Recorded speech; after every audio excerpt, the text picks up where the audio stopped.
Good evening, everyone. Continuing with 3 minutes of Tehillim, we are up to Perek Ayin, Psalm 70.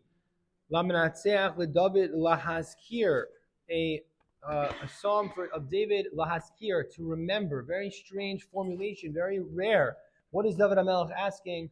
Lahaskir. Very short Perek, actually. And in this Perek, there's a medrash that explains this very interesting formulation. And the medrash says that what can this be compared to? Lama hadavar dome, lemelech shahayalot son.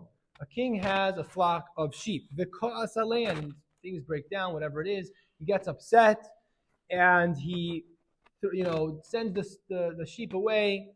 He closes down the shop. He closes the barn, and he also, every sheep has a shepherd, and therefore, and he fires the shepherd. After he calms down with whatever was bothering him, so the king then brings the sheep back, rebuilds the barn, and then he forgets. He doesn't mention the shepherd. Acharzman konas hatzonu bana asadir v'rolo hiskir, but he doesn't recall the shepherd. Amar haroet, so the shepherd says, Harei tzon muchunachos, the tzon, the sheep are brought back, v'hadir banoi, and now the pen is built, v'ani ina nizkar. But what about me? I am not remembered. And I think Rav Tzvi Hirsch Weinreb says something very profound in this medrash. He says this is the ultimate fear. The fear that people have is not the fear of death. The fear that is most profound is that I'll be forgotten.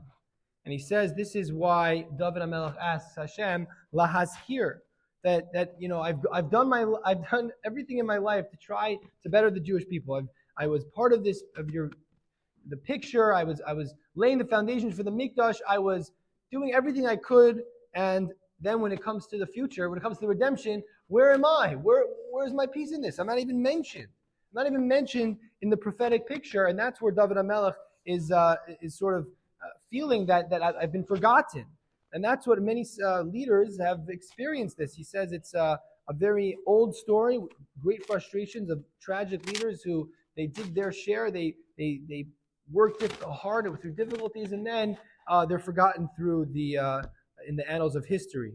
So what do we do with such a feeling? What does David HaMelech do? So he does what he knows how to do best. He turns to HaKadosh Baruch Hu, and he says, Ani ve'evyon, I'm nothing. Elokim chushali, Ezrali, help me. Umefalti ata, and you are the one who has rescued me. Ata Hashem al tacher, do not delay, Hashem. What exactly is he asking of Hashem?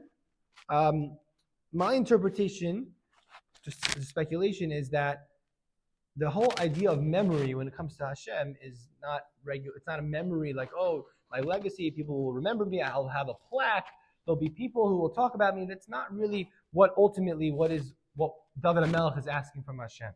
Really what he's saying, perhaps in the words of A.B. Rottenberg, you may be familiar with the song Memories. So in this song, he talks about the pain and the difficulty that our people have gone through, and specifically says when the last Holocaust survivor passes away, so he asks in this song, what will become of all the memories? Are they to scatter with the dust and the breeze? Who will stand before the world knowing what to say when the very last survivor fades away? And his answer is that the thing that gives him comfort is that Hashem, the God in heaven, he won't forget. And I think that is what David HaMelech is experiencing. He's experiencing a sense of really fundamentally everyone will forget me. I won't be valued anymore, even in the long term, but HaKadosh Baruch Hu will never forget. So he's turning to Hashem, who is the one who redeems him, because ultimately Hashem in heaven does not